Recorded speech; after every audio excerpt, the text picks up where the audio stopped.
श्री शिवाय नमस्तुभ्यम हर हर महादेव। आप सभी को मकर संक्रांति की शुभकामनाएं। आज मतलब 14 जनवरी 2025 मकर संक्रांति का विशेष पर्व मनाया जा रहा है। हम आपको बता दें, आज सुबह 9:03 के बाद सूर्य उत्तरायण हो जाएंगे, मतलब मकर राशि में प्रवेश कर जाएंगे।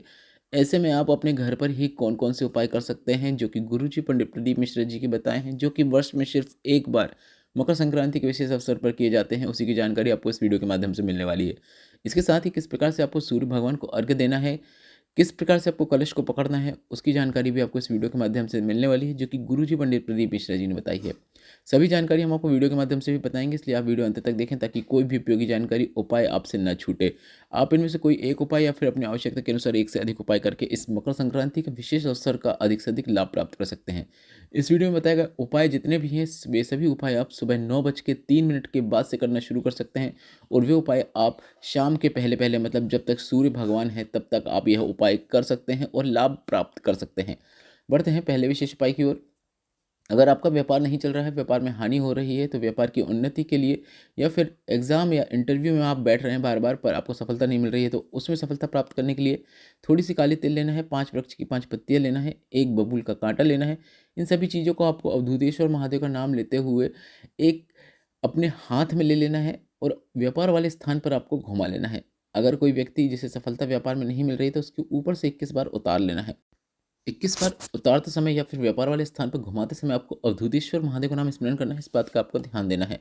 इसके बाद बहते हुए पानी में उसे आपको छोड़ देना है। अगर बहता हुआ पानी नहीं है, तो आप किसी भी चौराहे में जाकर छोड़ सकते हैं। अगर चौराहे में भी नहीं छोड़ पा रहे हैं, तो आप किसी भी पीपल के वृक्ष के नीचे ले जाकर वह सभी सामग्री को डाल सकते हैं।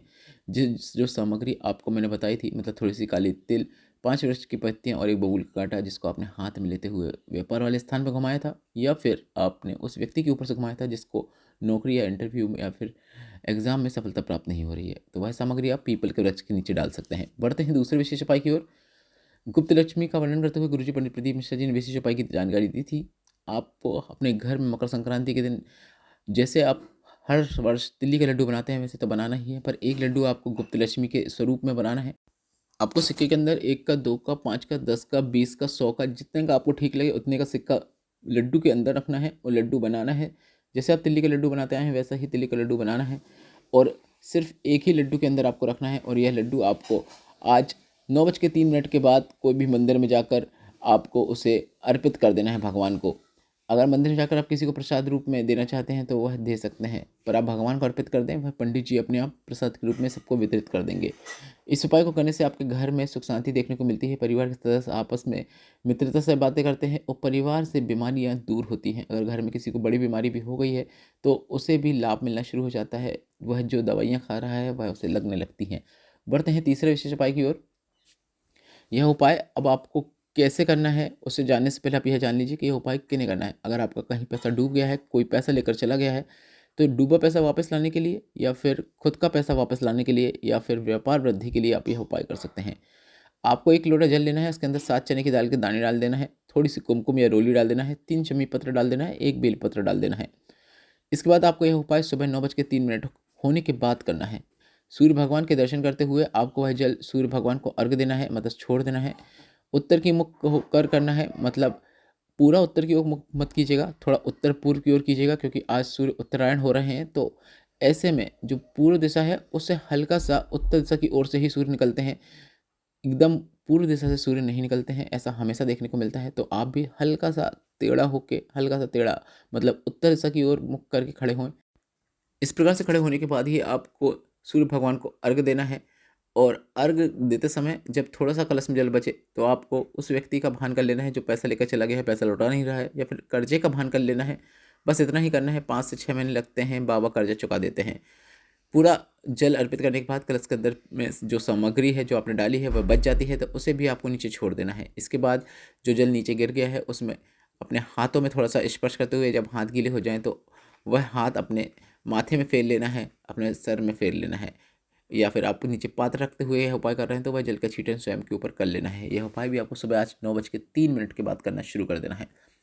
बढ़ते हैं अगले विशेष उपाय की ओर, जो कि गुरुजी पंडित प्रदीप मिश्रा जी को बताया एक विशेष उपाय है जिसे आपको इस मकर संक्रांति के विशेष अवसर पर करना है। अगर हाथ में कंपन हो रही है, पाँव में कंपन हो रही है, या फिर डॉक्टर ने बाईपास सर्जरी या फिर नसें चौक बता दी है, या फिर कोई बड़ी बीमारी हो गई है, तो मकर संक्रांति के विशेष अवसर पर आपको मकर राशि में जब सूर्य प्रवेश कर जाते हैं, मतलब उत्तरायण हो जाते हैं, तभी यह उपाय करना है।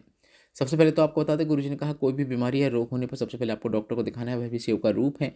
डॉक्टर जो जो बोले वह सभी करना है, सभी जांचें करना है, सभी रिपोर्ट आपको देखनी है। डॉक्टर जो जो दवाई दे वह सभी दवाइयाँ आपको शुरू से लेकर आखिरी तक खाना है, मतलब जब तक आपको रोग मुक्ति ना मिल जाए तब तक सभी दवाइयाँ खाना है। पर उसके साथ ही साथ शिव पर विश्वास रखते हुए, भोलेनाथ पर विश्वास रखते हुए, भगवान पर विश्वास रखते हुए, सूर्य नारायण पर विश्वास रखते हुए कुछ सरल और आसान उपाय करना है। आपको एक कलश में जल भर लेना है, उसमें थोड़ी सी काली मिर्च डालना है। अब काली मिर्च जो आप डालेंगे वह पिसी हुई होना चाहिए। इसके बाद सूर्य भगवान को आपको अर्घ देना है। अर्घ देते समय जितने भी उपाय हम आपको बता रहे हैं उसमें आप सूर्य भगवान का कोई भी नाम जाप या मंत्र जाप अवश्य कीजिएगा। मतलब आप ओम सूर्याय नमः, ओम सूर्याय नमः इस प्रकार बोलते हुए सूर्य भगवान को अर्घ दें। जल जमीन में गिर जाएगा, वह जल थोड़ा सा आप अपने हाथों में प्राप्त कर लें और वह हाथ अपने उस कंपन वाले हाथ में या फिर शरीर में जिस भाग में आपको समस्या है वहाँ पे लगा लें। और इसके बाद गुरुजी ने कहा आपको लाभ जरूर देखने को मिलेगा। यह बहुत विशेष दिन है। इस दिन आप 9:03 के बाद यह विशेष उपाय अवश्य कीजिएगा। अब हम आपको वह तरीका बता दें जो कि गुरुजी पंडित प्रदीप मिश्रा जी ने सूर्य भगवान को अर्घ देने का तरीका बताया है, जिसे आप आज फॉलो कर सकते हैं या फिर आज के बाद जब भी आपको सूर्य भगवान को अर्घ देना हो तो यह नियम फॉलो कर सकते हैं। काफ़ी सरल और आसान नियम है। बस गुरुजी ने यह कहा है कि आपको जब भी आप सूर्य भगवान को अर्घ दें, मकर संक्रांति का अवसर हो या फिर कभी भी जब भी आप सूर्य भगवान को अर्घ दें, तो कलश आपके सर के हमेशा ऊपर होना चाहिए। आपको शरीर के सामने कलश को नहीं रखना चाहिए। कई लोग ये करते हैं कि अपने सीने के सामने या फिर अपने मुंह के सामने कलश को रखते हैं और इस प्रकार से सूर्य भगवान को अर्घ देते हैं। गुरुजी ने कहा जो कि गलत है।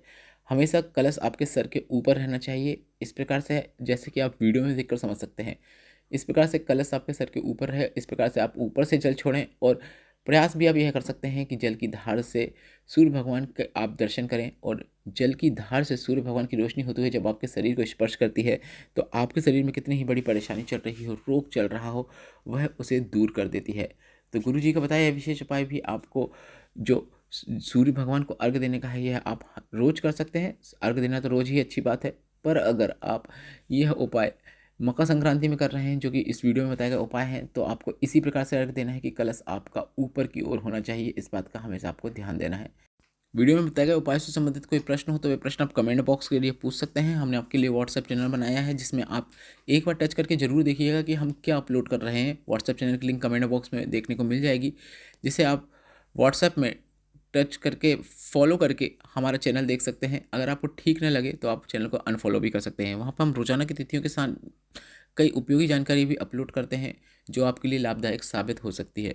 वीडियो में बताई गई जानकारी अगर आपको थोड़ी सी भी उपयोगी लगी हो तो वीडियो को लाइक करके कमेंट बॉक्स में श्री शिवाय नमस्तुभ्यम या फिर हर हर महादेव अवश्य टाइप कीजिएगा। आप सभी को मकर संक्रांति की शुभकामनाएं। श्री शिवाय नमस्तुभ्यम, हर हर महादेव।